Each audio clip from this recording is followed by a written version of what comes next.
A very good morning, class 11th. The agenda for today's class is that we will be doing a theory known as the valence shell electron pair repulsion theory. Now, this theory is also known as the VSEPR theory. Please do not call it as VSEPR. It is not a word. It is an abbreviated form for the valence electrons which cause repulsion because of the electrons of the central atom. Now, this is only applicable to the central atom of the covalent molecules.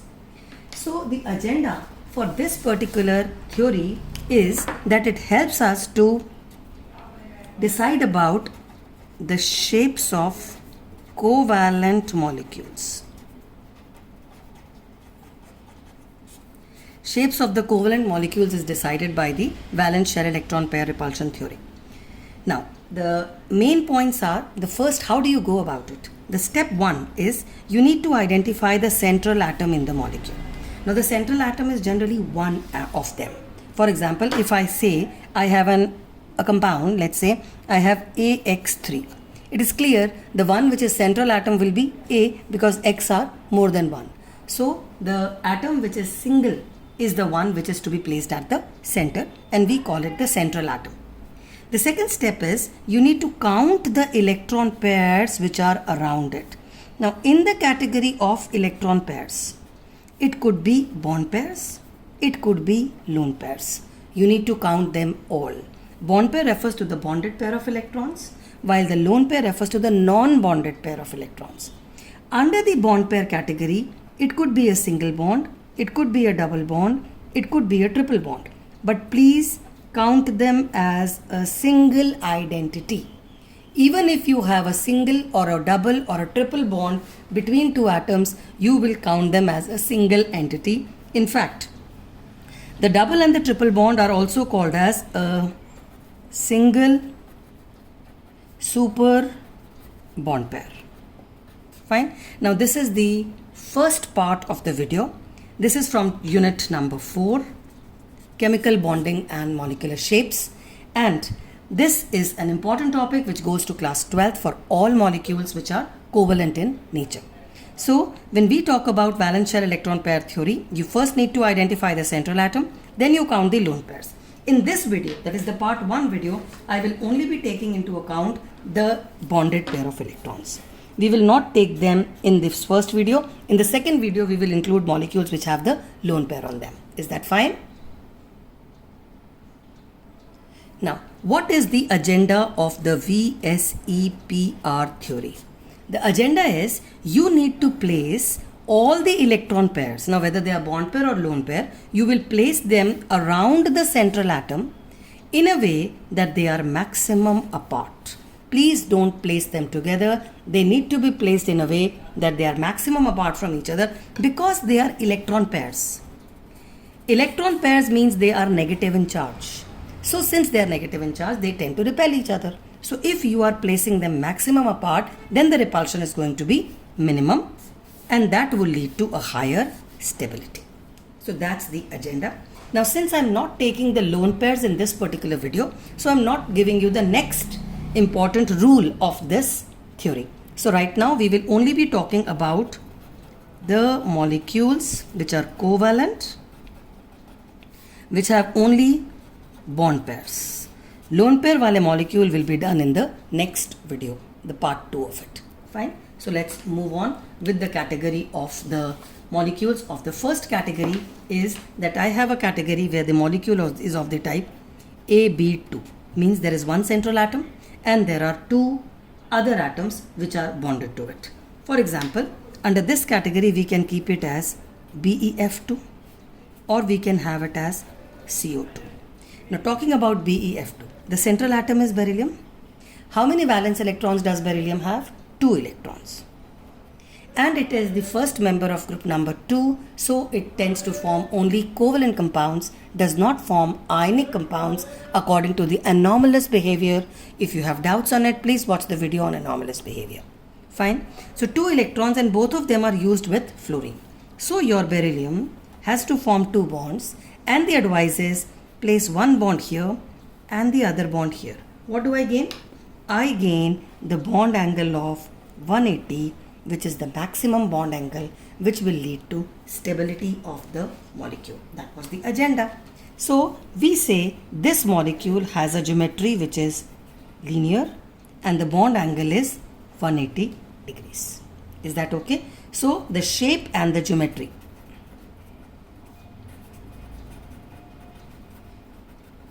is linear and the bond angle is 180, so that they are maximum apart. Taking the second example now. When we talk about CO2, the structure is carbon forms 4 bonds, 2 on oxygen this side and 2 on oxygen, we place them like this. This is the correct way of writing a CO2 molecule. The reason being the angle between these two is maximum, which is 180 degrees. Please do not try to represent the CO2 molecule like this. Why so? This leads to a problem. The angle is 90 and this will cause to repulsion. So this is not the right way. You have to write it like this. Again, this is again a linear geometry and the bond angle is 180. Is that okay? Moving on to the second category of such examples. Next we have AB3 is the second category of example where the central atom is A and B, there are 3 atoms around it. So there are 3 bond pairs. As I already said, examples containing lone pairs we are not doing at this time. Example under this category becomes your BF3. Boron has how many valence electrons? 3. It is in the 13th group. It does not lose the 3 electrons. Owing to its small size and high ionization energy, boron forms covalent compounds and it forms 3 bonds with 3 fluorines. So you have a boron forming one bond with one fluorine, the other bond with one fluorine and the third bond with one fluorine. That's one way of writing it. The second advised way would be boron, one fluorine, the other fluorine and the third fluorine. I'm just drawing the dotted line to give you the shape is trigonal or triangular. The dotted line is merely to understand the shape of the molecule. Fine. In both the cases it is triangular, but this is wrong while this is correct.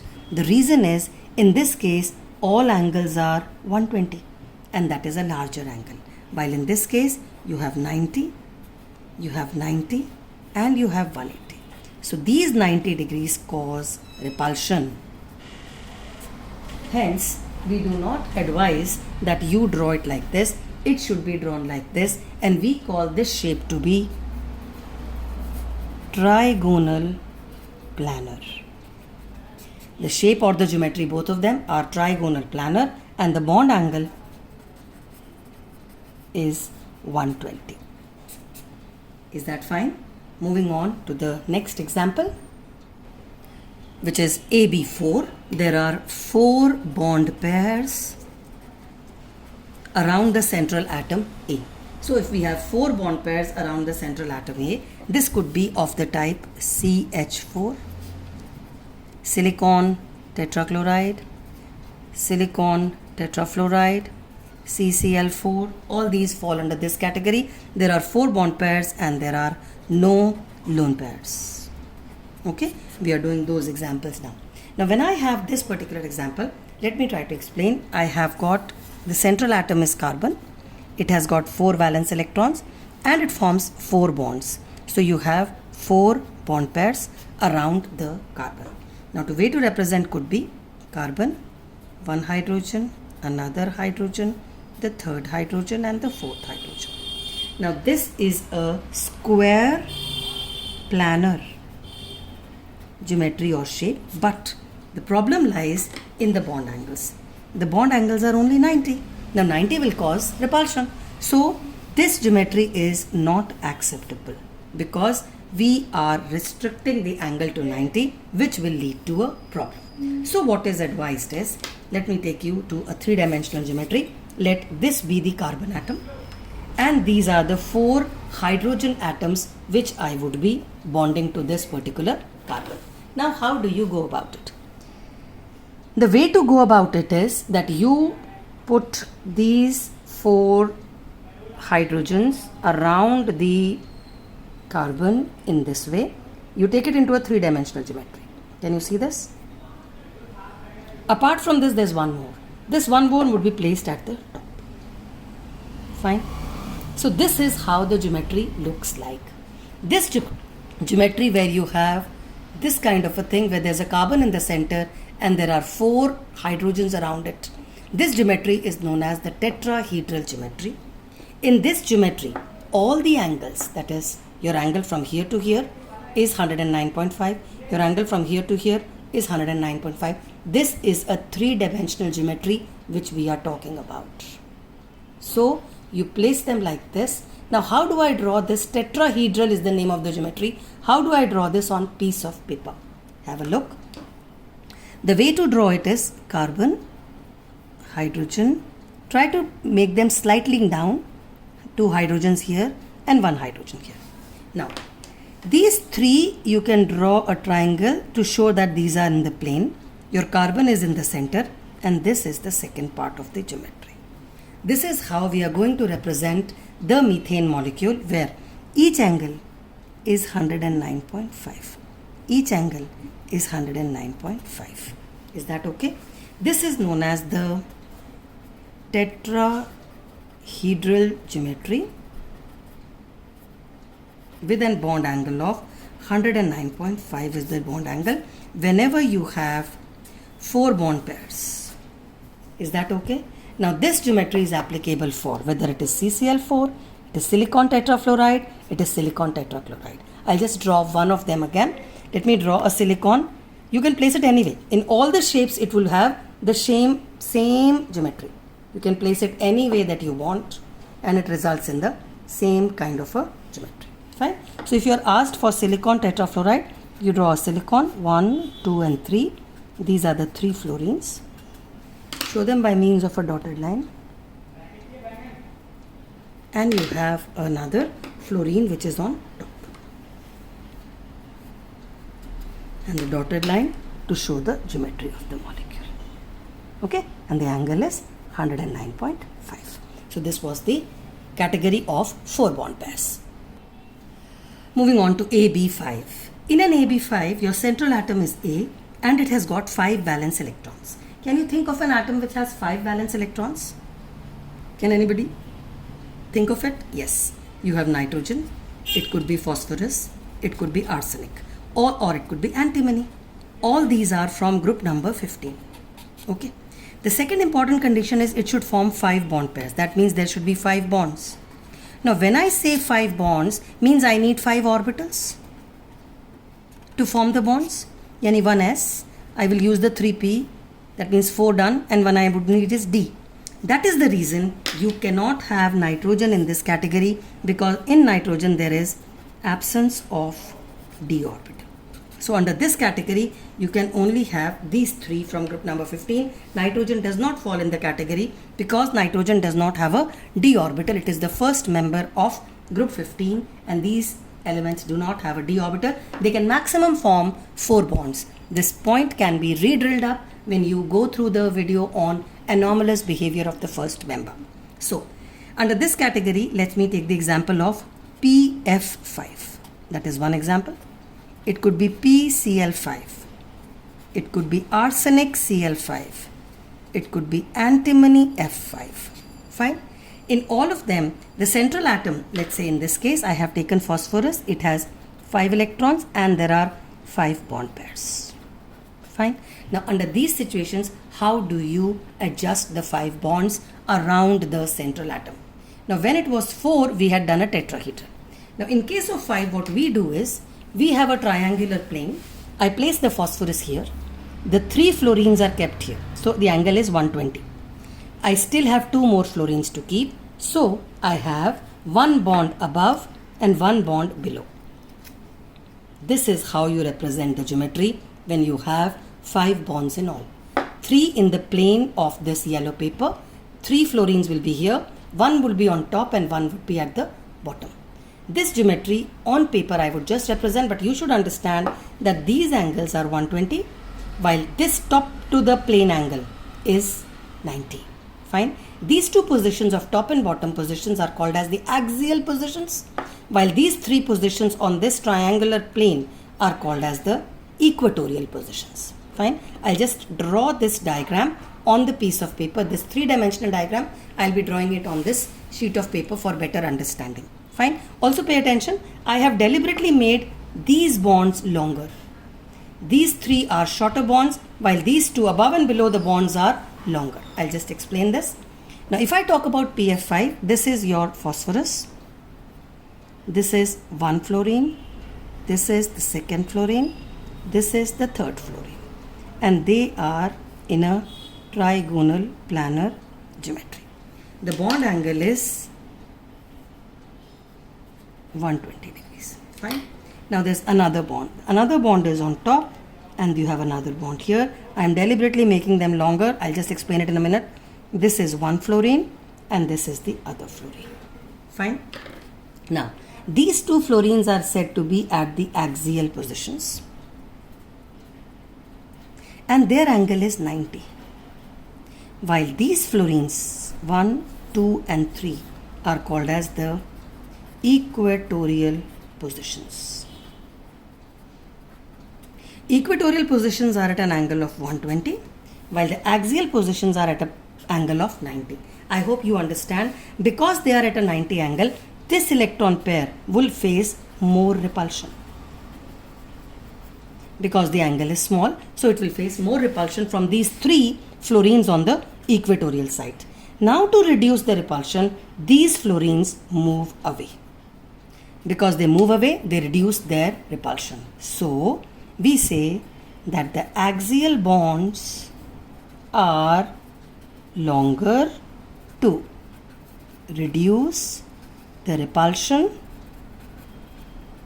faced by the axial bond pairs from the three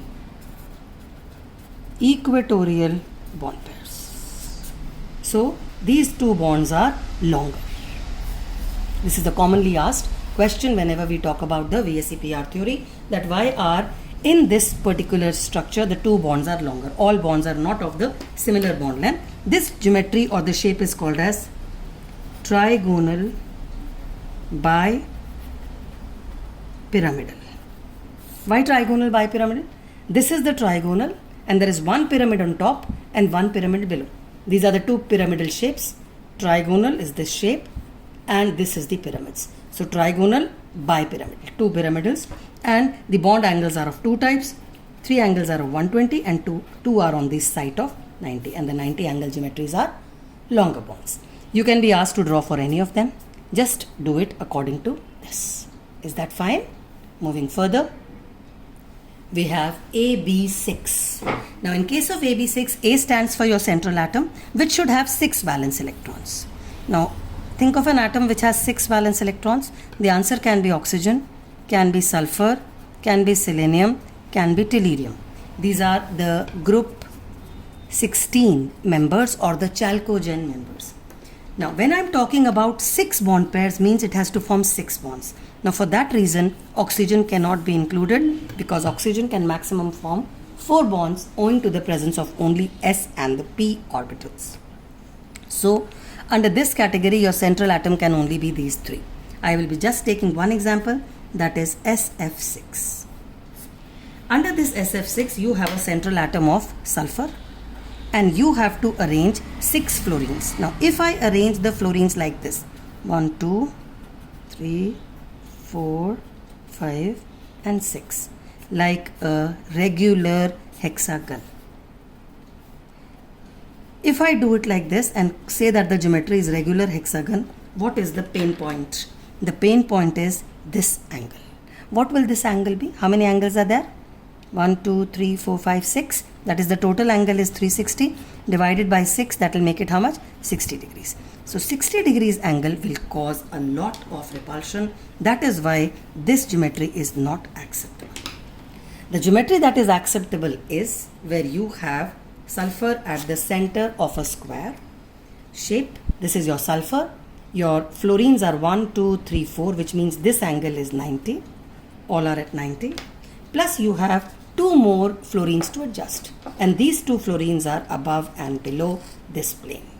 So your geometry looks like this. You have four fluorines on the plane, one on top and one below. Fine. So this is the geometry which is to be seen. All angles are 90 in this geometry. Also, it has got 6 bonds, 4 in the plane of square, 2 above, 1 above and 1 below. All angles are 90. This geometry is called as octahedral. Now, what is the basis of calling this octahedral? The basis is it has 8 edges. 1, 2, 3 and 4, 5 and 6 and 7 and 8. There are 4 edges on top from here and 4 edges below. So this is the reason it is called as an octahedral geometry. Let me show it to you on paper. You have a sulfur atom. It has got 4 bonds around it.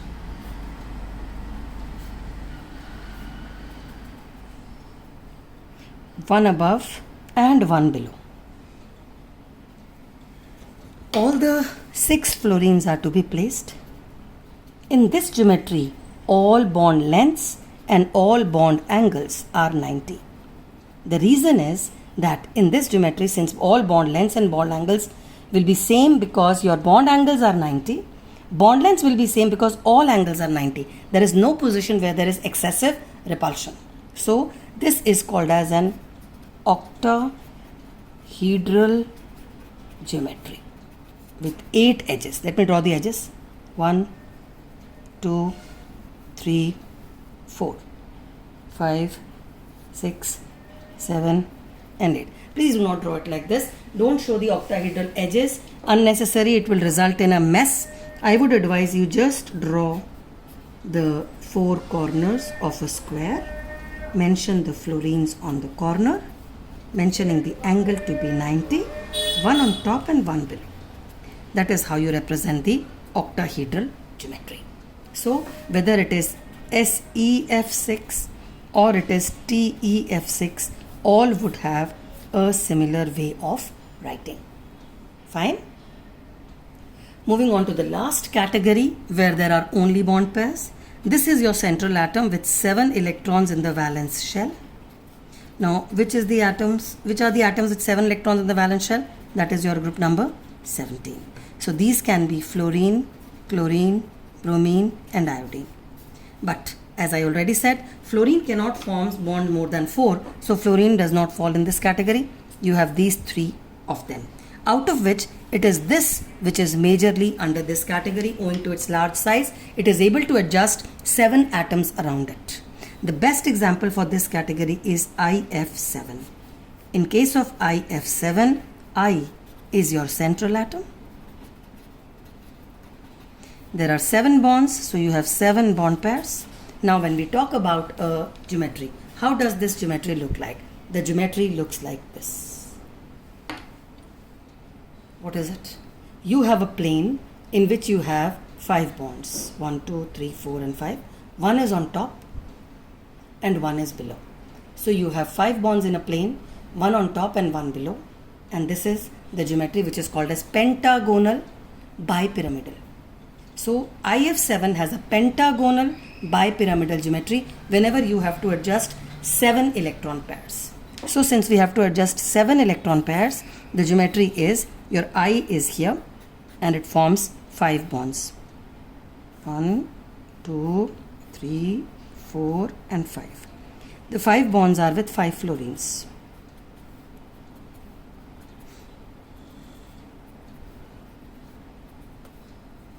One on top of it, you have one above. I change the color for better understanding. One above and one below. Now in this case, what will be the bond angles? Now this angle is 90 from the above and below one. What is this angle? This angle is 360 divided by 5, which comes out to be how much? Can anybody have an idea? This would come out to be how much? 72 degrees. So this angle is 72 degrees. Now which position do you think is more repelled? These positions. The 5 fluorines repel each other more than the one above and below because the angle here is 72 degrees. This is said to be a pentagonal by pyramidal is the geometry. There are two angles, 72 degrees for the pentagonal plane and 90 degrees for the atoms on top and below.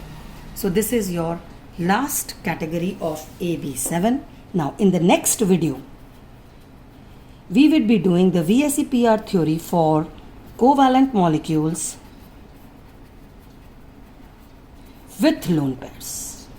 Right now I have taken all examples where there are only bond pairs. For the next video, we would go to the geometry with lone pairs. Fine. I hope you have understood it. This is one of the very important topics of class 11. Do well. Bless you loads. Stay connected. Stay safe. Bye.